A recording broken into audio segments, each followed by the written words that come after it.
ಕುರ್ಚಿ ಆಟ ಶುರುವಾಗಿದೆ. ನವೆಂಬರ್ನಲ್ಲಿರುವಂಥ ಈ ಸಂದರ್ಭದಲ್ಲಿ ಕಾಂಗ್ರೆಸ್ನಲ್ಲಿ ದೊಡ್ಡ ಮಟ್ಟದಲ್ಲಿ ಕೆಚ್ಚನ್ನು ಹಚ್ಚಿರುವಂಥದ್ದು. ಎಲ್ಲರೂ ಒಂದೊಂದು ರೀತಿಯಾಗಿ ಮಾತನಾಡ್ತಾ ಇದ್ದಾರೆ. ಕಾಂಗ್ರೆಸ್ನಲ್ಲಿ ಜೋರಾಗ್ತಾನೆ ಹೋಗ್ತಾ ಇದೆ ಕುರ್ಚಿಯ ಪಾಲಿಟಿಕ್ಸ್. ನವೆಂಬರ್ 15ಕ್ಕೆ ದೆಹಲಿಗೆ ಹೋಗ್ತಾ ಇದ್ದಾರೆ ಸಿಎಂ ಸಿದ್ದರಾಮಯ್ಯನವರು. ನವೆಂಬರ್ 14ನೇ ತಾರೀಕು ಬಿಹಾರ ರಾಜ್ಯದ ಚುನಾವಣೆ ರಿಸಲ್ಟ್ ಬರ್ತಾ ಇರುವಂಥದ್ದು. ಅದರ ನೆಕ್ಸ್ಟ್ ಡೇನೆ ರಾಜ್ಯದ ಮುಖ್ಯಮಂತ್ರಿ ಸಿದ್ದರಾಮಯ್ಯನವರು ದೆಹಲಿಗೆ ಹೋಗ್ತಾ ಇದ್ದಾರೆ. ನಾಳೆನೇ ವರಿಷ್ಠರ ಭೇಟಿಗೆ ತೆರಳ್ತಾ ಇರುವಂಥದ್ದು ಡಿ.ಕೆ. ಶಿವಕುಮಾರ್ ಅವರು. ಸಿಎಂ ಆಗಲೇಬೇಕು ಅಂತ ಡಿ.ಕೆ. ಶಿವಕುಮಾರ್ ಶತ ಪ್ರಯತ್ನವನ್ನ ಮುಂದುವರಿಸಿದ್ದಾರೆ. ಹೇಳಿದ ಡೇಟಲ್ಲೇ ಅಧಿಕಾರ ಹಸ್ತಾಂತರ ಆಗಬೇಕು ಅನ್ನುವಂಥ ನಿಟ್ಟಿನಲ್ಲಿ ಅವರು ಮುಂದಾದಂತೆ ಕಾಣಿಸ್ತಾ ಇದೆ ಅಂತ ಅವರ ಬೆಂಬಲಿಗರು ಮಾತನಾಡ್ತಾ ಇದ್ದಾರೆ. ಸತೀಶ್ ಜಾರಕಿಹೊಳಿ ನಡೆ ಇನ್ನೂ ಕೂಡ ನಿಗೂಢವಾಗಿದೆ. ದೆಹಲಿ ಭೇಟಿಯನ್ನ ಮುಂದೂಡಿದ್ದಾರೆ ಸಾಹುಕಾರ್. ನವೆಂಬರ್ನಲ್ಲಿ ನಾಯಕತ್ವ ಬದಲಾವಣೆ ಆಗುತ್ತಾ? ಸಂಪುಟ ಪುನರ್ರಚನೆ ಮಾಡಿ ಸಿದ್ದು ಸೇಫ್ ಆಗ್ತಾರಾ? ಕ್ಷಣ ಕ್ಷಣಕ್ಕೂ ಕುತೂಹಲಕ್ಕೆ ಎಡೆ ಮಾಡಿಕೊಡ್ತಾ ಇರುವಂಥದ್ದು ರಾಜ್ಯದ ರಾಜಕೀಯ. ಇನ್ನು ಕುರ್ಚಿ ಕದನ, ನಾಯಕತ್ವ ಬದಲಾವಣೆ, ಈ ಬಗ್ಗೆ ಕೈ ಲೀಡರ್ಸ್ ಯಾರ್ಯಾರು ಏನೇನು ಮಾತನಾಡಿದ್ದಾರೆ ನೋಡೋಣ. ಹೈಕಮಾಂಡು ಯಾರ್ರೀ ಹೈಕಮಾಂಡು? ಸೋನಿಯಾ ಗಾಂಧಿ ಅವರು, ರಾಹುಲ್ ಗಾಂಧಿ ಅವರು, ಖರ್ಗೆ ಅವರು, ಅವ್ರು ಮಾತಾಡಿದಾರ? ಹೈಕಮಾಂಡ್ ತೀರ್ಮಾನ ಮಾಡಬೇಕು. ಹೈಕಮಾಂಡ್ ತೀರ್ಮಾನ ಮಾಡದೆ ಬೇರೆ ಯಾರೇ ಇದು ಮಾತಾಡಿದ್ರು ಕೂಡ ಅದಕ್ಕೆ ಕಿಮ್ಮತ್ತಿಲ್ಲ. ನೋಡಪ್ಪ, ನೀವು ದಣಿ ತಗೊಳ್ಳೋದು ಬೇಡ, ಯಾವ ಲೀಡರ್ಗಳು ದಣಿ ತಗೊಳ್ಳೋದು ಬೇಡ. ನಾನು ಮುಖ್ಯಮಂತ್ರಿಗಳು ಏನು ಮಾತಾಡಿದ್ವಿ ಅದು ಮಾತ್ರ ಮಾತು. ಅದು ಬಿಟ್ಟರೆ ಯಾರ ಮಾತುಗೂ ಕಿಮ್ಮತ್ತು ಇಲ್ಲಿಲ್ಲ. ಪಕ್ಷದ ಒಮ್ಮತ ಏನು? ಒಮ್ಮತದಲ್ಲಿರೋದಕ್ಕೆ ಈ ರಾಜ್ಯದಲ್ಲಿ 135 ಬಂದು 36 ಆಗಿ 139 ಆಗಿ 141ವರೆಗೂ ತಲುಪಿದ್ದೀವಿ. ಇಲ್ಲೇ ಹೋಗಲ್ಲ, ಡೆಲ್ಲಿಗೆಲ್ಲ ಇಲ್ಲೇ ಇರ್ತೀವಿ. ಇಲ್ಲೇ ಹೋಗುವಂಥ ಅವಶ್ಯಕತೆ ಹೋಗ್ತೀವಿ, ಸದ್ಯಕ್ಕಂತೆ ಹೋಗಲ್ಲ. ಈಗ ಕೆಪಿಸಿಸಿ ಅಧ್ಯಕ್ಷ ಸ್ಥಾನಕ್ಕೆ ಇಲ್ಲ, ಇನ್ನೂ ಚರ್ಚೆ ಆಗಿಲ್ಲ. ಚರ್ಚೆ ಆದಾಗ ನೋಡೋಣ ಅದ್ರ ಬಗ್ಗೆ. ಡಿ.ಕೆ. ಶಿವಕುಮಾರ್ ಅವರು ಖರ್ಗೆ ಅವ್ರನ್ನ ಭೇಟಿಯಾಗಿದ್ರು ಸರ್, ಭೇಟಿಯಾಗಿ ಇಲ್ಲ ಅದ್ರ ಬಗ್ಗೆ ಏನೋ ನಮ್ಮ ಮಾಹಿತಿ ಇಲ್ಲ. ಇಲ್ಲೇ ಇದ್ರೆ ನಾವು ಹೋದಾಗ ನೋಡ್ತೀವಿ, ಚರ್ಚೆ ಮಾಡ್ತೀರಾ. ಇದ್ರ ಬಗ್ಗೆ ಮಾತನಾಡ್ತೋಣ. ಮೊದಲು ಇಲ್ಲಿ ನೋಡ್ತಾ ಇದ್ವಿ, ಡಿ.ಕೆ. ಶಿವಕುಮಾರ್ ಅವ್ರು ಹೇಳ್ತಾರೆ ನಮ್ಮ ನಡುವೆ ಏನಾಗಿದೆ ನಮಗೆ ಗೊತ್ತಿದೆ, ನಾವು ಡಿಸೈಡ್ ಮಾಡ್ತೀವಿ ಅಂತ ಹೇಳ್ತಾರೆ. ಇನ್ನೊಂದು ಕಡೆ ಸಿದ್ದರಾಮಯ್ಯನವರು, ಖರ್ಗೆ ಅವರು ಮಾತನಾಡಿದ್ರ, ಸೋನಿಯಾ ಗಾಂಧಿ, ರಾಹುಲ್ ಗಾಂಧಿ ಇವರು ಯಾರಾದರೂ ಹೇಳಿದ್ರ ಅಂತ ಹೈಕಮಾಂಡ್ ಮೇಲೆ ಹೇಳ್ತಾ ಇದ್ದಾರೆ. ಅದರ ಜೊತೆಗೆ ನಾನಂತೂ ನನ್ನ ಪಟ್ಟು ಬಿಡೋದಿಲ್ಲ ಅನ್ನುವಂಥ ಸ್ಪಷ್ಟ ಸಂದೇಶವನ್ನು ರವಾನಿಸ್ತಾ ಇದ್ದಾರೆ. ಬಟ್ ಇನ್ನಷ್ಟು ಜಟಿಲ ಆಗ್ತಾನೆ ಹೋಗ್ತಾ ಇದೆ. ಇಲ್ಲಿ ಯಾರು ಕೂಡ ಸಮಾಧಾನದಿಂದ ಮಾತಾಡ್ತಿಲ್ಲ. ಇನ್ನಷ್ಟು ಇಲ್ಲ, ಏನೋ ಆಗುತ್ತೆ ಅನ್ನುವಂಥ ಸಂದೇಶವನ್ನೇ ಕೊಡ್ತಾ ಇದ್ದಾರೆ. ಜಟಿಲತೆ ಅನ್ನೋದು ಮೇಲ್ನೋಟ ಕಂಡು ಕೂಡ ಅವರವರ ತಂತ್ರಗಾರಿಕೆಯ ಒತ್ತಡಗಳ ಕಾರ್ಯತಂತ್ರವನ್ನು ಮಾಡ್ತಾ ಇರುವಂಥದ್ದು ಸ್ಪಷ್ಟವಾಗಿ ಕಾಣಿಸ್ತಾ ಇದೆ. ಮತ್ತು ಇದೆಲ್ಲ ಪ್ರಕ್ರಿಯೆ ಗೊಂದಲಗಳ ನಡುವೆ ಚೆಂಡು ಈಗ ದೆಹಲಿಯ ವರಿಷ್ಠರ ಅಂಗಳದಲ್ಲಿದೆ ಅನ್ನುವಂಥದ್ದು ಸ್ಪಷ್ಟವಾಗಿ ಕಾಣಿಸ್ತಾ ಇದೆ. ಸೊ ಯಾರೂ ಕೂಡ ಈಗ ಹೈಕಮಾಂಡ್ ಹೇಳದಂತೆ ನಡೀತೀನಿ ಅಂತ ಹೇಳ್ತಾ ಇರುವಂಥ ಸಿದ್ದರಾಮಯ್ಯ, ಅಂದರೆ ಏನೆಲ್ಲ ದಾಳಗಳನ್ನು ಉರುಳಿಸಿದ್ರು, ನಾನು ಮುಂದಿನ ಸಲ ಚುನಾವಣೆ ನಿಲ್ಲಿ ಅಂತ ಹೇಳ್ತಾ ಇದ್ದಾರೆ, ಪಕ್ಷಕ್ಕೆ ಒಳ್ಳೆಯದಾಗತ್ತೆ, ನಿಲ್ಲಬೇಕು ಅಂದ್ಕೊಂಡಿದ್ದೇನೆ, ಶಾಸಕರ ಬೆಂಬಲ ಇಂಪಾರ್ಟೆಂಟು, ವರಿಷ್ಠರ ಆಶೀರ್ವಾದವೂ ಬೇಕು, ಜೊತೆಗೆ ಶಾಸಕರ ಬೆಂಬಲ ಇಂಪಾರ್ಟೆಂಟು, ನನ್ನನ್ನು 5 ವರ್ಷ CM ಆಗಲಿ ಅಂತ ಆಯ್ಕೆ ಮಾಡಲಾಗಿದೆ, ಜನ ಆಶೀರ್ವಾದ ಮಾಡಿದ್ದಾರೆ, ಹೈಕಮಾಂಡ್ ಏನು ಹೇಳುತ್ತೆ ನೋಡೋಣ. ಸೊ ಎಲ್ಲ ದಾಳಗಳ ನಡುವೆಯೂ ಕೂಡ ಮತ್ತು ಮೊನ್ನೆ ರೀಸೆಂಟಾಗಿ ಒಂದು ಹೇಳಿದ್ರು, ಸಂಪುಟ ಪುನರಾಚನೆಗೆ ಹೈಕಮಾಂಡ್ ಕಳೆದ 2-3 ತಿಂಗಳಿಂದನೇ ಹೇಳಿದೆ, ಈಗ ಬಿಹಾರದ ಚುನಾವಣೆ ಎಲ್ಲ ಆದಮೇಲೆ ಮಾಡ್ತೀವಿ, ಗ್ಯಾರಂಟಿ ಮಾಡೇ ಮಾಡ್ತೀವಿ, ಹೋಗ್ತಾ ಇದ್ದೀನಿ ದೆಹಲಿಗೆ ಅನ್ನೋ ಥರ ಒಂದು ಮಾತಾಡಿದ್ರು. ಇಷ್ಟೆಲ್ಲ ಆದಮೇಲೂ ಕೂಡ 2-3 ತಿಂಗಳ ಹಿಂದೆನೇ ಹೇಳಿದ್ರು ಕೂಡ, ಹೇಳಿದ ಮೇಲೆ ಯಾಕೆ ಮತ್ತೆ ದೆಹಲಿಗೆ ಹೋಗಿ ಸರ್ಕಸನ್ನು ಮಾಡುವಂಥ ಪ್ರಯತ್ನಗಳನ್ನು, ಪ್ರಕ್ರಿಯೆಗಳನ್ನು ಮಾಡಬೇಕಾಗಿದೆ ಅನ್ನುವಂಥದ್ದು ಸ್ಪಷ್ಟವಾಗಿ ದಟ್ಟವಾಗಿ ಕಾಡ್ತಾ ಇರುವಂತಹ ದೊಡ್ಡ ಅನುಮಾನ. ಆ ಅನುಮಾನಕ್ಕೆ ಪೂರಕವಾಗಿ ಇವರು ಏನೆಲ್ಲ ಹೇಳಿದ್ರು ಕೂಡ, ಶಾಸಕರ ಬೆಂಬಲ ಇದೆ, ಹಿಂದ ದಲಿತ CM ದಾಳ, ಮತ್ತೊಂದು ಮಗದೊಂದು ಎಲ್ಲದರ ಹೊರತಾಗಿ ಯಾರೂ ದಣಿವು ಮಾಡ್ಕೋಬೇಡ್ರಪ್ಪ, ನಾನು ಮತ್ತು CM ಅವ್ರ ನಡುವೆ ಏನು ಮಾತಾಗಿದೆ ಅದಷ್ಟೇ ಫೈನಲ್ ಅಂತ ಇವರೇನು ಹೇಳ್ತಾ ಇದ್ದಾರಲ್ಲ, ಇವರು ಯಾರೇ ಹೈಕಮಾಂಡು ಅಂದರೆ ಇಂಡೈರೆಕ್ಟಾಗಿ ಅದು ಡಿ.ಕೆ. ಶಿವಕುಮಾರ್ ಹೇಳಿದಂಗೆ ಯಾರು ಹೇಳಿದ್ದಾರೆ, ಖರ್ಗೆ ಅವರು ಹೇಳಿದಾರಾ, ರಾಹುಲ್ ಗಾಂಧಿ ಅವರು ಹೇಳಿದಾರಾ ಅಂತ ಹೇಳೋ ಮೂಲಕ ಸೊ ಇಲ್ಲಿನ ಮಾತುಕತೆಗಳಿಗೆ ಕಿಮ್ಮತ್ತಿಲ್ಲ ಅಂತ ಹೇಳ್ತಾ ಇದ್ರು ಕೂಡ, ಡಿ.ಕೆ. ಶಿವಕುಮಾರ್ ಅವರು ಹೇಳಿರುವಂಥ ಹೇಳಿಕೆ ಮತ್ತು CM ಅವರ ಮುಖದಲ್ಲಿ ಕಾಣ್ತಾ ಇರುವಂಥ ಒಂದು ರಾಜಕೀಯ ಉದ್ವಿಗ್ನತೆ, ಒತ್ತಡಗಳು ಎಲ್ಲವೂ ಕೂಡ ತಾಳಮೇಳ ಆಗ್ತಾ ಇದೆ ಅನ್ನೋ ರೀತಿ ಕಾಣಿಸ್ತಾ ಇದೆ. ಸೊ ಸಹಜವಾಗಿ ಎಂಟೈರ್ ಪಕ್ಷದೊಳಗಡೆ ಗೊಂದಲಗಳು, ಒತ್ತಡಗಳು ಕ್ರಿಯೇಟ್ ಆಗಿರುವುದಂತೂ ಹೌದು. ಜೊತೆಗೆ ಇವತ್ತು ನೋಡಿ, ಪರಮೇಶ್ವರ್ ಅವರನ್ನು ಲಕ್ಷ್ಮೀ ಹೆಬ್ಬಾಳ್ಕರ್ ಇಲಾಖೆಯ ಕೆಲಸಗಳು ಅಂತ ಹೇಳಿದ್ರು ಕೂಡ ಅವ್ರನ್ನ ಭೇಟಿ ಮಾಡಿರುವಂಥ ಟೈಮಿಂಗ್ ತುಂಬ ಇಂಪಾರ್ಟೆಂಟ್ ಆಗುತ್ತೆ. ಒಂದು ಕಡೆ ಪರಮೇಶ್ವರ್ ಅವರನ್ನು ಅಂಥ ಒತ್ತಡದ ಸ್ಥಿತಿ ಬಂದು ಕುರ್ಚಿಯಿಂದ ಇವರನ್ನ ಇಳಿಸಲೇಬೇಕು ಅನ್ನೋಂಥ ಪರಿಸ್ಥಿತಿ ಬಂದರೆ, ರಾಜಕೀಯ ಅಪವಾದ ಆರೋಪಗಳೇನಿತ್ತು, ಐತಿಹಾಸಿಕವಾಗಿ ಪರಮೇಶ್ವರ್ ಅವರನ್ನು ಸೋಲಿಸಿದ್ರು ಸಿದ್ದರಾಮಯ್ಯ ತಮ್ಮ CM ಕುರ್ಚಿಗೋಸ್ಕರ, CM ಮಹತ್ವಾಕಾಂಕ್ಷೆಗೋಸ್ಕರ ಒಬ್ಬ ದಲಿತ ನಾಯಕನನ್ನು ಸೋಲಿಸಿದ್ರು ಅಂತ ರಾಜಕೀಯ ಆರೋಪಗಳೇನು ಕೇಳಿಬರ್ತಾವಲ್ಲ, ರಾಜಕಾರಣದಲ್ಲಿ ಅದಕ್ಕೆ ಉತ್ತರ ಕೊಡೋ ರೀತಿ ಅವರನ್ನು CM ಮಾಡ್ತೀವಿ ಅಂತ ಇವರು ಕ್ಯಾಂಪಿಂದ ಭರವಸೆ ಕೊಟ್ಟಿದ್ದಾರೆ. ಅದಕ್ಕೆ ಪೂರಕವಾಗಿ ಮಹದೇವಪ್ಪ, ಸತೀಶ್ ಜಾರಕಿಹೊಳಿ ಅವರೆಲ್ಲ ಆವಾಗವಾಗ ಭೇಟಿ ಮಾಡುವಂಥ ಅಂತಹ ನಿರ್ಣಾಯಕ ಘಟ್ಟದಲ್ಲಿ ಒಂದು ದಾಳವನ್ನು ಉರುಳಿಸೋಣ ಅನ್ನೋ ರೀತಿ ಪರಮೇಶ್ವರ್ ಅವರನ್ನು ಕೂಡ ಒಂದು ರೀತಿ ಪವರ್ ಬ್ಯಾಲೆನ್ಸಿಗೆ ಎರಡೂ ಬಣದವರು ಕೂಡ ನೋಡ್ತಾ ಇರುವಂಥದ್ದು. ಯಾಕಂದರೆ ಅಕಸ್ಮಾತ್ ಸಿದ್ದರಾಮಯ್ಯ ಇಳಿತಾರೆ ಅಂದರೆ ದಲಿತ CM ಆದರೆ ದಲಿತ CM ಅಂತ ಪರಿಸ್ಥಿತಿ ಬಂದರೆ ಖರ್ಗೆ ಅವ್ರು ಆಗ್ತಾರೋ ಬಿಡ್ತಾರೋ ಗೊತ್ತಿಲ್ಲ. ಮಧ್ಯ ಪ್ರಿಯಾಂಕ್ ಖರ್ಗೆ ಅವರು ಹೌಸ್ ಸ್ಟೇಚರನ್ನು ಡೆವಲಪ್ ಮಾಡ್ಕೋತಾ ಇದ್ದಾರೆ, ಮತ್ತೊಂದು DCM ಆಗ್ತಾರೆ ಅನ್ನೋ ರೀತಿ ಚರ್ಚೆಗಳು ನಡೀತಾ ಇದೆ. ಈ ಹಿನ್ನೆಲೆಯಲ್ಲಿ ಹಿರಿತನದ ಆಧಾರದಲ್ಲಿ ಹೈಕಮಾಂಡ್ಗೂ ಹತ್ತಿರದಲ್ಲಿದ್ದಾರೆ ಮತ್ತು ದಲಿತ ನಾಯಕರು ಹೌದು ಮತ್ತು ಸಿದ್ದರಾಮಯ್ಯ ಬಣದ ಬೆಂಬಲ ಸಿಗುತ್ತೆ. ಸೊ ಆ ಕಾರಣಕ್ಕೆ ಪರಮೇಶ್ವರ್ ಅವರು ಭಯಂಕರ ಜನನಾಯಕ ಅಂತ ಅಲ್ಲ ಅಂತ ಅಂದ್ಕೊಳ್ತಿದ್ರು ಕೂಡ ಕಮ್ಯುನಿಟಿಯ ಒಂದು ಬಲ ಇದೆ ಮತ್ತು ಎಲ್ಲಕ್ಕಿಂತ ಹೆಚ್ಚಾಗಿ ತಕ್ಕಡಿಯಲ್ಲಿ ಸಿದ್ದರಾಮಯ್ಯ ಅವರ ಬಣದ ಬೆಂಬಲ, ಸಿದ್ದರಾಮಯ್ಯ ಅವರ ಶ್ರೀರಕ್ಷೆ ಸಿಕ್ಕರೆ ಏನಾದರೂ ಆಗ್ಬೋದು, ವೋಟ್ ಬ್ಯಾಂಕ್ ಈ ಕಡೆ ಸಾಲಿಡ್ ಆಗಿ ನಿಲ್ಲುವಂಥ ಪರಿಸ್ಥಿತಿ ಬರುತ್ತೆ. ಸೊ ಅವರಿಗೆ ಅಂದರೆ ಈ ಕ್ಷಣಕ್ಕೆ ಅದೇ ಹಿಂದಿನ ಇತಿಹಾಸದಲ್ಲೂ ಕೂಡ ಕರ್ನಾಟಕದಲ್ಲಿ ದೊಡ್ಡ ಮಟ್ಟದಲ್ಲಿ ಆಗಿದೆ. ಏಕಾಏಕಿ ಏನು ಶೆಟ್ಟರು CM ಆಗಿಬಿಡ್ತಾರೆ ಅಂತ ಯಾರೂ ಅಂದ್ಕೊಂಡಿರಲಿಲ್ಲ. ಸದಾನಂದ ಗೌಡರು ಒಂದು KMF ಫೆಡರೇಷನ್ಗೆ ಓಡಾಡ್ತಾ ಇದ್ದಂಥವ್ರು ಅವ್ರು ಆಗ್ತಾರೆ ಅಂತ ಯಾರೂ ಅಂದ್ಕೊಂಡಿರಲಿಲ್ಲ. ಹೀಗೆ ಬೊಮ್ಮಾಯಿ ಅವ್ರು ಆಗ್ತಾರೆ ಅಂತ ಯಾರು ಅಂದ್ಕೊಂಡಿರಲಿಲ್ಲ. ಸೊ ಪರಮೇಶ್ವರ್ ಆಗಬಾರ್ದು ಅಂತ ಏನಿಲ್ಲ, ಅಂತಹ ಪರಿಸ್ಥಿತಿಗಳು ಪೂರಕವಾಗಿ ಕೂಡಿ ಬರೋ ರೀತಿ ಕಂಡಂಥ ಸಂದರ್ಭದಲ್ಲಿ ಅದಕ್ಕೆ ಪೂರಕವಾಗಿ ಅವರನ್ನು ಕೂಡ ಒಂದು ದಾಳವಾಗಿ ಬಳಸ್ತಾ ಇರುವಂಥದ್ದು. ಈಗ ಅವರು ಇಲಾಖೆ ಕಾರ್ಯಕ್ರಮಕ್ಕೆ ಭೇಟಿ ಆಗಿದ್ರು ಕೂಡ ಕಳೆದ ಸಲ ಸತೀಶ್ ಜಾರಕಿಹೊಳಿಯವ್ರನ್ನ DK ಸುರೇಶ್ ಅವರು ಭೇಟಿ ಮಾಡಿದ್ರು. ಅದು ದೊಡ್ಡ ಸದ್ದಾಯಿತು. ಯಾಕೆ ಹೋಗಿದ್ರು, ಬೆಂಬಲ ಕೇಳಕ್ಕ ಅಥವಾ ಸುಮ್ಮನಿರಿ ಸಮಾಧಾನ ಮಾಡಕ್ಕ, ಬೆಳಗಾವಿ ರಾಜಕಾರಣದ ಒತ್ತಡಗಳನ್ನು ತಗ್ಸಕ್ಕ ಅಂತೆಲ್ಲ ಚರ್ಚೆಗಳು ನಡೆದ್ರು ಕೂಡ ಅದರ ಆಚೆಗೆ ಸತೀಶ್ ಜಾರಕಿಹೊಳಿ ಅವರು ನಿರ್ಣಾಯಕ ಒಂದು ಪಾತ್ರವನ್ನು ವಹಿಸ್ತಾರೆ ಅನ್ನೋ ಲೆಕ್ಕಾಚಾರಕ್ಕೇನೆ ಅವರು ಭೇಟಿ ಮಾಡಿದ್ರು. ಅದೇ ರೀತಿ ಇವಾಗ DK ಸುರೇಶ್ ಅವರು ಏಕಾಏಕಿ ಭೇಟಿ ಮಾಡೋಕ್ಕೆ ದೊಡ್ಡ ಸುದ್ದಿ ಆಗುತ್ತೆ, ಹೆಡ್ಲೈನ್ ಮೇಕಿಂಗ್ ಆಗುತ್ತೆ. ಸೊ ಇಲಾಖೆ ಕಾರಣ ಮಂತ್ರಿ ಭೇಟಿ ಆದರೂ ಅಂತನಾದರೂ ಒಂದು ಸಮಜಾಯಿಷಿ ಕೊಡ್ಬೋದು, ಏನೆಲ್ಲ ಚರ್ಚೆಗಳಾದರೂ ಕೂಡ ಇಲ್ಲೂ ಆಗುತ್ತೆ. ಸೊ ಅದರ ಆಚೆಗೆ ಈಗ ಭೇಟಿ ಆಗಿರುವಂಥ ಟೈಮಿಂಗ್ ಕೂಡ ಇಂಪಾರ್ಟೆಂಟ್ ಆಗುತ್ತೆ.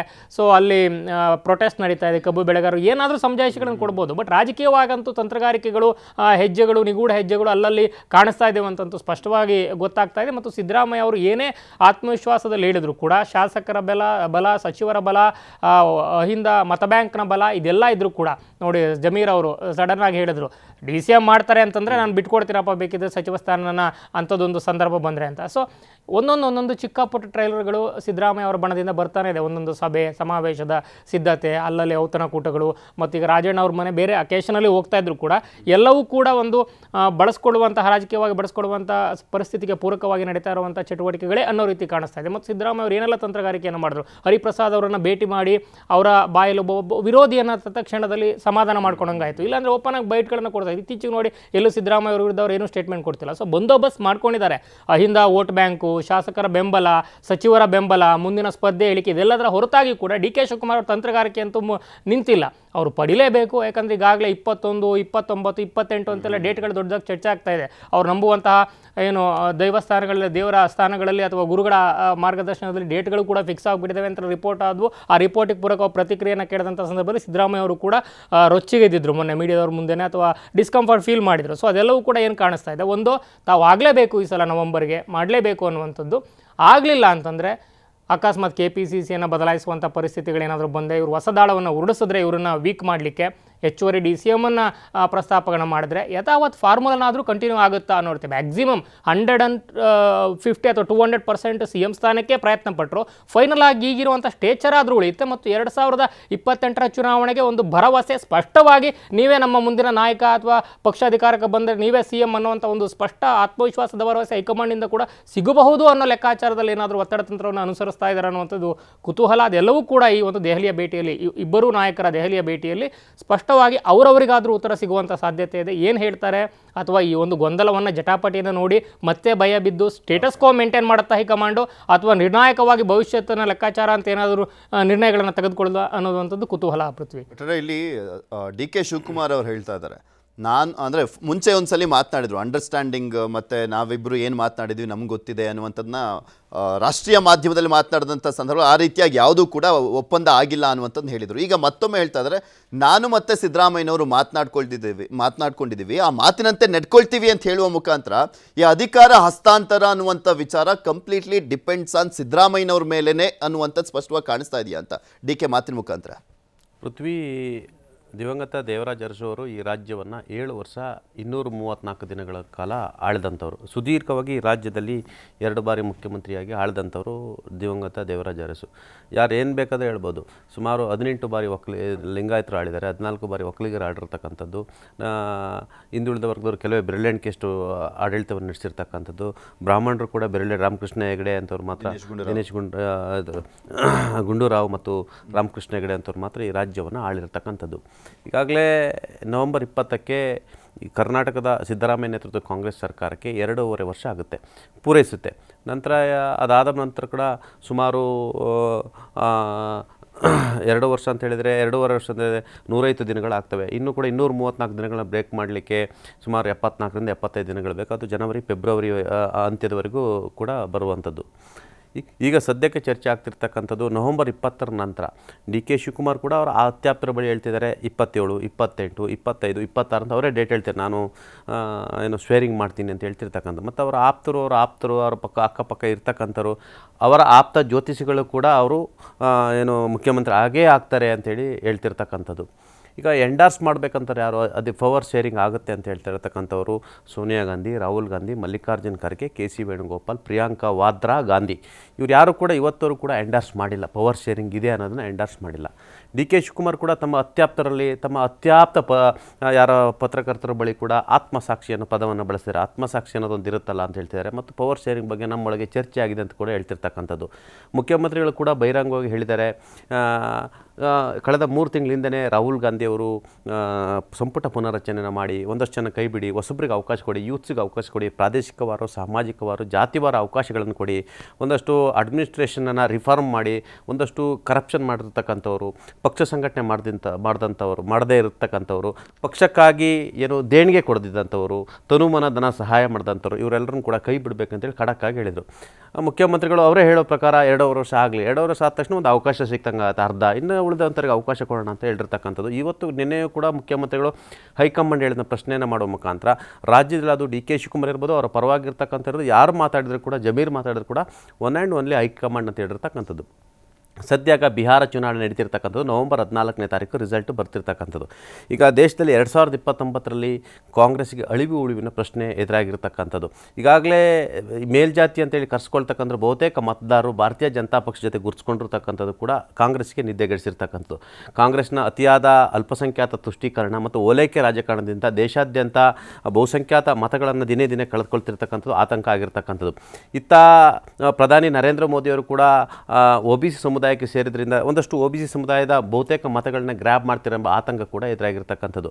ಇನ್ನು ದಲಿತ ಮತಗಳು ಈ ದೇಶದಲ್ಲಿ 24% 25% ಇರ್ತಕ್ಕಂಥ, ಅವರು ಡಿಸೈಡ್ ಮಾಡಿದ್ರೆ ಇಡೀ ದೇಶದಲ್ಲಿ ಅಧಿಕಾರ ಯಾರು ಹಿಡಿಬೇಕಂತೇಳಿ ಚುಕ್ಕಾಣಿ ಹಿಡಿಬೋದು. ಆದರೆ ಅದು ಕೂಡ ಎಲ್ಲೊಂದು ಕಡೆ ಒಂದಷ್ಟು ಡಿವೈಡ್ ಆಗುತ್ತೆ ಎಂಬ ಆತಂಕ ಎದುರಾಗಿರ್ತಕ್ಕಂಥದ್ದು. ಹಾಗಾಗಿ ರಾಹುಲ್ ಗಾಂಧಿಯವರು ಹಿಂದುಳಿದ ವರ್ಗದ ಮತಗಳನ್ನು ಕ್ರೋಢೀಕರಣ ಮಾಡಲಿಕ್ಕಾಗಿ ಹಿಂದುಳಿದ ವರ್ಗಗಳ ಸಮಾವೇಶಗಳು ಮಾಡ್ತಿರ್ತಕ್ಕಂಥದ್ದು. ಆ ಕಾರಣಕ್ಕಾಗಿ ಇದು ಇಡೀ ದೇಶಾದ್ಯಂತ ಇರ್ತಕ್ಕಂಥ ಫೇಸ್ ಅಂತ ಇರ್ತಕ್ಕಂಥದ್ದು ಅದು ಸಿದ್ದರಾಮಯ್ಯ. ಹಾಗಾಗಿ ಸಿದ್ದರಾಮಯ್ಯ ಬಳಸ್ಕೊಳ್ತಿರ್ತಕ್ಕಂಥದ್ದು. ನಿಮಗೆ ಗೊತ್ತಿರಲಿ, ಕರ್ನಾಟಕ ರಾಜ್ಯದಲ್ಲಿ 8% 9%, ಇತ್ತೀಚಿನ ವರದಿ ಬಂದರೆ 10% ಅಷ್ಟು ಕುರುಬ ಸಮುದಾಯ ಇರ್ತಕ್ಕಂಥದ್ದು. ಅಲ್ಪಸಂಖ್ಯಾತ ಪರ್ಸೆಂಟ್ 13% ಇರ್ತಕ್ಕಂಥದ್ದು. ಇನ್ನು ಉಳಿದಂತೆ ಸಣ್ಣ ಪುಟ್ಟ ಸಮುದಾಯಗಳು 3ರಿಂದ 4%ಕ್ಕೂ ಹೆಚ್ಚು ಇರ್ತಕ್ಕಂಥ. ಒಟ್ಟಾರೆ 25%ಅಲ್ಲಿ ಅದರಲ್ಲಿ 12ರಿಂದ 13% ಇವತ್ತು ಸಿದ್ದರಾಮಯ್ಯ ಪರವಾಗಿದ್ದಾರೆ ಮತ್ತು ಸಿದ್ದರಾಮಯ್ಯರಿಗೆ ಒಲವು ಕೂಡ ಇರ್ತಕ್ಕಂಥದ್ದು. ಸಾಮಾನ್ಯವಾಗಿ ಮೇಲ್ಜಾತಿ ಮತಗಳಂತಿರ್ತಕ್ಕಂಥದ್ದು, ಈಗ ಲಿಂಗಾಯತ ಮತಗಳು ಬಹುತೇಕ ಅದು BJPಗೆ ಹೆಚ್ಚು ಪಾಲು ಹೋಗ್ತಿರ್ತಕ್ಕಂಥದ್ದು ಮತ್ತು ಒಕ್ಕಲಿಗ ಮತಗಳು JDSಗೆ ಹೆಚ್ಚು ಪಾಲು ಹೋಗ್ತಿರ್ತಕ್ಕಂಥದ್ದು. ಕಾಂಗ್ರೆಸ್ನ ಸಾಂಪ್ರದಾಯಿಕ ಮತ್ತು ಕಾಂಗ್ರೆಸ್ ನೆಚ್ಚಿಕೊಂಡಿರ್ತಕ್ಕಂಥ ಮತದಾರರು ಅಂತ ಹೇಳಿದ್ರೆ ಅಲ್ಪಸಂಖ್ಯಾತರು, ಹಿಂದುಳಿದರು, ದಲಿತ ಸಮುದಾಯ ಆಗಿರ್ತಕ್ಕಂಥದ್ದು. ಹಾಗಾಗಿ ಇವೆಲ್ಲವೂ ಕೂಡ ಯೋಚನೆ ಮಾಡ್ತಕ್ಕಂಥದ್ದು. ನಿಮಗೆ ಹಿಮಾಚಲ ಪ್ರದೇಶ ಮತ್ತು ತೆಲಂಗಾಣದಲ್ಲಿ ಮೇಲ್ಜಾತಿ ವರ್ಗದವರು ಮುಖ್ಯಮಂತ್ರಿಗಳು ಇರ್ತಕ್ಕಂಥದ್ದು, ಕರ್ನಾಟಕದಲ್ಲಿ ಮಾತ್ರ OBC ಅವರು ಮುಖ್ಯಮಂತ್ರಿ ಇರ್ತಕ್ಕಂಥದ್ದು. ಇವೆಲ್ಲವೂ ಕೂಡ ಲೆಕ್ಕಾಚಾರ ಆಗ್ತಿರ್ತಕ್ಕಂಥದ್ದು. ಮತ್ತೊಂದು ಕಡೆ 2028ಕ್ಕೆ ಚುನಾವಣೆ ಆಗಬೇಕಾಗಿರ್ತಕ್ಕಂಥದ್ದು. 2029ರ ಚುನಾವಣೆ ಕಾಂಗ್ರೆಸ್ ಪಾಲಿಗೆ ಮಹತ್ವದಾಗಿರ್ತಕ್ಕಂಥದ್ದು. ರಾಹುಲ್ ಗಾಂಧಿಯ ರಾಜಕೀಯ ಅಳಿವು ಉಳಿವಿನ ಪ್ರಶ್ನೆ ಎದುರಾಗಿರ್ತಕ್ಕಂಥದ್ದು. 2029ರಲ್ಲಿ ಕಾಂಗ್ರೆಸ್ನ ದೇಶಾದ್ಯಂತ ಧೂಳಿಪಟ್ಟು ಹೋದರೆ ಬಹುಶಃ ಕಾಂಗ್ರೆಸ್ಗೆ ಮುಂದಿನ ದಿನಗಳಲ್ಲಿ ದುರ್ದಿನಗಳಾಗ್ತವೆ. ರೀಜನಲ್ ಪಾರ್ಟಿ ಮತ್ತು BJP ಮಾತ್ರ ಇಡೀ ದೇಶಾದ್ಯಂತ ಪಾರುಪತ್ಯ ವಹಿಸುತ್ತೆ ಆತಂಕ ಕೂಡ ಎದುರಾಗಿರ್ತಕ್ಕಂಥದ್ದು. ಈ ಸತ್ಯ ರಾಹುಲ್ ಗಾಂಧಿಗೂ ಕೂಡ ಗೊತ್ತು. ನಿಮಗೆ ಗೊತ್ತಿಲ್ಲ, ಇತ್ತೀಚಿನ ದಿನಗಳಲ್ಲಿ ರಾಹುಲ್ ಗಾಂಧಿಯವರು ಸಭೆ, ಸಮಾರಂಭ, ಭಾಷಣ, ಯಾತ್ರೆ ಈ ಥರದಕ್ಕೆ ಮಾತ್ರ ಸೀಮಿತ ಆಗಿದ್ದಾರೆ. ಪಕ್ಷವನ್ನು ಅಡ್ಮಿನಿಸ್ಟ್ರೇಷನನ್ನು ಕಂಟ್ರೋಲ್ ಮಾಡ್ತಿರ್ತಕ್ಕಂಥದ್ದು ಒನ್ಸ್ ಅಗೇನ್ ಪ್ರಿಯಾಂಕಾ ವಾದ್ರಾ ಗಾಂಧಿ. ಆಯಿತಾ. ಪ್ರಿಯಾಂಕರವರು ಅಡ್ಮಿನಿಸ್ಟ್ರೇಷನ್ ಕಂಟ್ರೋಲ್ ತಗೊಳ್ತಿದ್ರೆ ಹಿಂದೆ ಅಹಮದ್ ಪಟೇಲ್ ಜೊತೆ ಹಿಂದೆ ಎಲ್ಲ ಗುರ್ಸ್ಕೊಂಡಿದ್ದಂಥವ್ರು ಅಹಮದ್ ಪಟೇಲ್ ತೀರಿದ ನಂತರ ಯಾರೆಲ್ಲ ದೂರ ಆಗಿದ್ರು ಅವರೆಲ್ಲ ಕಾಂಗ್ರೆಸ್ನ ಫಂಡ್ ರೈಸರ್ಸು. ಕಾಂಗ್ರೆಸ್ಗೆ ಕೂಡ ಫಂಡ್ ಬೇಕಾಗ ಒಂದು ಪಾರ್ಟಿ ನಡೆಸೋದು ಅಷ್ಟು ಸುಲಭ ಅಲ್ಲ, ಒಂದು ಚುನಾವಣೆ ನಡೆಸೋದು ಅಷ್ಟು ಸುಲಭ. ಫಂಡ್ ರೈಸರ್ಸ್ನೀಗ ಪ್ರಿಯಾಂಕಾ ವಾದ್ರಾ ಗಾಂಧಿಯವರು ಎಲ್ಲರನ್ನು ಕರೆದು ಮಾತುಕತೆಯನ್ನು ನಡೆಸ್ತಿದ್ದಾರೆ. ಅವ್ರನ್ನ ಮತ್ತೆ ಕಾಂಗ್ರೆಸ್ಗೆ ಸೆಳಿತಿರ್ತಕ್ಕಂಥದ್ದು, ಕಾಂಗ್ರೆಸ್ನ ಹಲವಾರು ಸಿಂಪತೈಸರ್ನ ಮಾತಾಡ್ತಿರ್ತಕ್ಕಂಥದ್ದು. ಅಟ್ ದ ಸೇಮ್ ಟೈಮ್ ನಿಮಗೆ ಡಿ ಕೆ ಶಿವಕುಮಾರ್ ಅವರಿಗೆ ಸೋನಿಯಾ ಗಾಂಧಿಯವರಿಗೂ ಕೂಡ ನೆಚ್ಚಿನ ಶಿಷ್ಯ ಮತ್ತು ಪ್ರಿಯಾಂಕಾ ವಾದ್ರಾ ಗಾಂಧಿಯವ್ರಿಗೂ ಕೂಡ ತುಂಬ ಬೇಕಾದಂಥವರು ಡಿ ಕೆ ಶಿವಕುಮಾರ್ ಅವರು. ಈಗ ಸಿದ್ದರಾಮಯ್ಯನವರಿಗೆ ರಾಹುಲ್ ಗಾಂಧಿಯವರು ಭಾಳಷ್ಟು ಚೆನ್ನಾಗಿ ಕೂಡ ಇರ್ತಕ್ಕಂಥದ್ದು. ಈ ಎಲ್ಲ ಬೆಳವಣಿಗೆಗಳಿಗೆ ಅವರ ದೇವರಾಜ್ ಅರಸಿಗೆ ಒಂದು ವೇಳೆ ಪವರ್ ಶೇರಿಂಗ್ ಮಾಡಲೇಬೇಕು ಅಂತೇಳಿ ಒಬ್ಬ ಮುಖ್ಯಮಂತ್ರಿ ಆದಂಥವ್ರು ನನಗೆ ದೇವರಾಜ್ ಅರಸರವರ ದಾಖಲೆಯನ್ನು ಮುರಿಬೇಕು ಅಂತ ಕೇಳಿದಾಗ ಯಾರೂ ಇಲ್ಲ ಅಲ್ಲ, ಆಯಿತು ಅಂತ ಹೇಳ್ತಾರೆ. ಅಲ್ಲಿಗೆ ಮಾರ್ಚ್ ಬರುತ್ತೆ, ಮಾರ್ಚಲ್ಲಿ ಬಜೆಟ್ ಸ್ಟಾರ್ಟ್ ಆಗುತ್ತೆ. ಬಜೆಟ್ ಸ್ಟಾರ್ಟ್ ಆದ ತಕ್ಷಣ ಜಿಲ್ಲಾ ಮತ್ತು ತಾಲೂಕು ಪಂಚಾಯತ್ ಚುನಾವಣೆ ನಡೆಯುತ್ತೆ.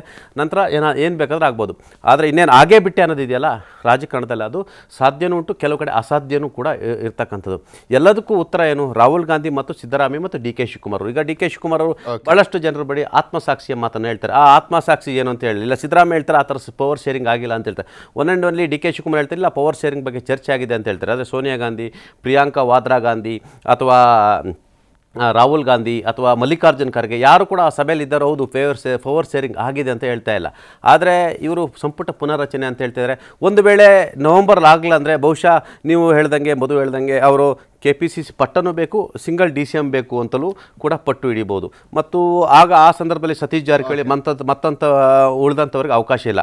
ಇಲ್ಲ ಒಂದು ಕಡೆ ಆ ಥರದ್ದು ಆಗೇ ಬಿಡ್ತು ಅಂದರೆ ಒಂದು 4-5 ತಿಂಗಳು ಬಜೆಟ್ ಎಲ್ಲ ಮಂಡಿಸಿ ಅವಕಾಶ ಕೊಟ್ಟರೆ ಡಿ ಕೆ ಶಿವಕುಮಾರ್ ಅವ್ರನ್ನ ಕಟ್ಟಿ ಹಾಕುವ ಸ್ಟ್ರಾಟಜಿ ಮಾಡೋ ಮುಖಾಂತರ ಇವರು ಅಧಿಕಾರನ ಬಿಟ್ಕೊಡೋದು. ಅವರ ಪುತ್ರ ಯತೀಂದ್ರ ಸಿದ್ದರಾಮಯ್ಯ DCM ಮಾಡ್ಬೋದು, ಪ್ರಿಯಾಂಕರ್ಗೆ DCM ಮಾಡ್ಬೋದು, ಮತ್ತು KPCC ಪಟ್ಟಕ್ಕೆ ಕೃಷ್ಣ ಬೈರೇಗೌಡರು ಬರೋ ಸಾಧ್ಯತೆ ಇದೆ ಅಂತೇಳಿ ಚರ್ಚೆ ಆಗ್ತಿರ್ತಕ್ಕಂಥದ್ದು. ಇನ್ನು ಸುತ್ತ ಅಲ್ಲಿ ಸತೀಶ್ ಜಾರಕಿಹೊಳಿ, MB ಪಾಟೀಲ್ ಅಂತವರೆಲ್ಲ DCM ಆಗ್ತಾರೆ. ಮತ್ತು ಸಿದ್ದರಾಮಯ್ಯ ಬಣದವರು 15ರಿಂದ 20 ಜನ ಮಂತ್ರಿಗಳಾಗ್ತಾರೆ. ಪ್ರಮುಖವಾದ ಈಗ ಬೆಂಗಳೂರು ಸೇರಿದಂತೆ ಜಲಸಂಪನ್ಮೂಲ ಎಲ್ಲ ಖಾತೆಗಳನ್ನು ಕೂಡ ಹಿರಿಯರಿಗೆ ಕೊಡುವಂಥ ಈ ಥರ ಚರ್ಚೆ ಕೂಡ ಆಗ್ತಿರ್ತಕ್ಕಂಥದ್ದು. ರಾಜಕಾರಣದಲ್ಲಿ ಯಾವುದು ಕೂಡ ತಳ್ಳಿ ಹಾಕುವಂತಿಲ್ಲ, ಯಾವುದು ಕೂಡ ಸಾಧ್ಯತೆಯನ್ನು ತಳ್ಳಿ ಹಾಕುವಂತಿಲ್ಲ, ಮತ್ತು ಯಾರು ಶತ್ರುರಲ್ಲ, ಯಾರೋ ಮಿತ್ರಲ್ಲ, ಏನು ಬೇಕಾದರೂ ಆಗ್ಬೋದು. ಸದ್ಯ ಈಗ ಡಿ ಕೆ ಶಿವಕುಮಾರ್ ಅವರ ಪಾಳ್ಯದಲ್ಲಿರ್ತಕ್ಕಂಥದ್ದು, ಮತ್ತು ಅವರು ಕೂಡ ಅತಿಯಾದ ಆತ್ಮವಿಶ್ವಾಸದಿಂದ ಹೇಳ್ತಾರೆ ನಾವು ನವೆಂಬರ್ 28ರೊಳಗೆ ಮುಖ್ಯಮಂತ್ರಿ ಆಗ್ತೀವಿ ಅಂತ ಹೇಳ್ತಾರೆ. ಮುಖ್ಯಮಂತ್ರಿ ಪಾಳ್ಯದಲ್ಲಿ ಹೇಳ್ತಾರೆ ಸಂಪುಟ ಪುನರ್ರಚನೆ ಆಗ್ತಾರೆ, ಸುಮಾರು 15ರಿಂದ 20 ಜನ ಸಚಿವರನ್ನು ಕೈ ಬಿಡ್ತಾರೆ ಅಂತೇಳಿ. ಎಲ್ಲವೂ ಕೂಡ 14ನೇ ತಾರೀಕು ನಂತರ ಯಾಕಂದ್ರೆ 15ನೇ ತಾರೀಕು ಕಪಿಲ್ ಸಿಬಲ್ ರವರ ಬಿಹಾರದಲ್ಲಿ ಹೊಸ ಸರ್ಕಾರ ಬರೋ ಟೈಮಿಗೆ ಇಲ್ಲೂ ಸರ್ಕಾರ ಹೊಸತನದಲ್ಲಿ ಬರುತ್ತಾ ಅಥವಾ ಹೊಸ ಸರ್ಕಾರನೇ ರಿಸಲ್ಟ್ ಕೂಡ ಡಿಪೆಂಡ್ ಆಗುತ್ತೆ. ನಿಮಗೆ ಪ್ರಮುಖವಾಗಿ ಈಗ CM ಕಪಿಲ್ ಸಿಬಲ್ ರವರ ಒಂದು ಬುಕ್ ರಿಲೀಸಿಗೆ ಹೋಗ್ತಾರೆ. ಇವರೇ ಚೀಫ್ ಗೆಸ್ಟ್ ಆಗಿರ್ತಕ್ಕಂಥ. 11ನೇ ತಾರೀಕು ಡಿ ಕೆ ಶಿವಕುಮಾರ್ ಹೋಗ್ತಾರೆ. ಒಂದು ಕೋರ್ಟ್ ಕೆಲಸ ಇದೆ, ಸ್ವಾಮಿ ಕಾರ್ಯ ಮತ್ತು ಸ್ವಕಾರ್ಯ ಎರಡನ್ನೂ ಮುಗಿಸ್ಬರಲಿಕ್ಕೆ ಡಿ ಕೆ ಶಿವಕುಮಾರ್ ಹೋಗ್ತಾರೆ. ಇನ್ನು 14th ಮತ್ತು 15th 16th ಚೀಫ್ ಮಿನಿಸ್ಟ್ರು ದೆಹಲಿಯಲ್ಲಿ ಇರ್ತಾರೆ. ಕಪಿಲ್ ಸಿಬಲ್ ಅಂತ ಅತಿ ದೊಡ್ಡ ವಕೀಲರದ್ದು ಬುಕ್ಸನ್ನು ರಿಲೀಸ್ ಮಾಡೋಕ್ಕೆ ಅವ್ರನ್ನ ಕರೆಸಿದ್ದಾರೆ ಅಂತ ಹೇಳಿದ್ರೆ ಅದ್ರ ಮೇಲೆ ಅವ್ರು ಡಿಪೆಂಡ್, ಅವರ ವ್ಯಕ್ತಿತ್ವದ ಮೇಲೆ ಅವ್ರು ಕರೆಸಿರ್ತಕ್ಕಂಥದ್ದು. ಹಾಗಾಗಿ ಏನೂ ಇಲ್ಲದೆ 50 ವರ್ಷ ಕಾಂಗ್ರೆಸ್ಗೆ ಮಣ್ಣು ಹೊತ್ತವರು ಮಣ್ಣಾಗಿ ಹೋಗಿದ್ದಾರೆ ಆಯಿತಾ. ಕಾಂಗ್ರೆಸ್ಗೆ ಬಂದ ದಿನದಿಂದ 2 ಬಾರಿ ವಿಪಕ್ಷ ನಾಯಕರಾಗಿ 2ನೇ ಬಾರಿ ಮುಖ್ಯಮಂತ್ರಿ ಆಗಿದ್ದಾರೆ ಅಂತ ಹೇಳಿದ್ರೆ ಅದು ಸಿದ್ದರಾಮಯ್ಯನವರು ಯಾರು ಕೂಡ ಅಂಡರ್ ಎಸ್ಟಿಮೇಟ್ ಮಾಡ್ಲಿಕ್ಕೆ ಸಾಧ್ಯ ಇಲ್ಲ. ಮೊಬೈಲ್ ಇಲ್ದಲೆ ಒಂದು ಅಡ್ಮಿನಿಸ್ಟ್ರೇಷನ್ ಮಾಡ್ತಾರೆ ಅಂತ ಹೇಳಿದ್ರೆ ಯಾರಾದರೂ ಇವರು ದಡ್ಡ ಇದೆ ನಾವು ಅಧಿಕಾರ ಕಿತ್ಕೋಬೋದು ಅಂತ ಹೇಳಿದ್ರೆ ಖಂಡಿತ ಬರಮೆ ಪ್ರೀತಿಯಿಂದ ಮಾತ್ರ ಪಡಿಬೋದು. ರಾಹುಲ್ ಗಾಂಧಿ ಥ್ರೂ ಇಂದ ಮಾತ್ರ ಪಡೆಯಕ್ಕೆ ಸಾಧ್ಯ. ಓಕೆ, ನೋಡೋಣ ಏನಾಗುತ್ತೆ.